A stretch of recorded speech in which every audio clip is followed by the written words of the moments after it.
Hello guys, today I will show you how to measure a fuse, better say how to check a fuse if it's not blown. Okay, so we have the fuse.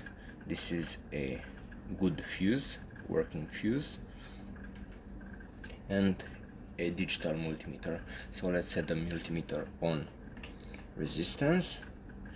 Alright, and let's measure the fuse. So one pin to an end of the fuse and the other to the other end of the fuse, and we should have on the multimeter 0 ohms, perhaps less than 1 ohm, so 0.5, 0.7, 0.3, something like that.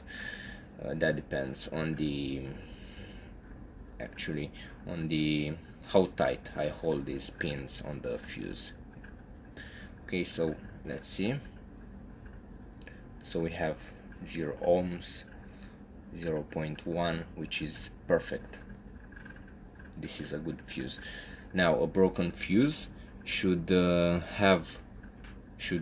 shown actually like this.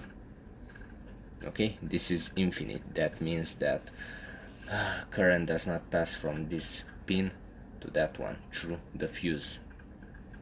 Okay, so that's it. That's how you check a fuse. Thank you for watching.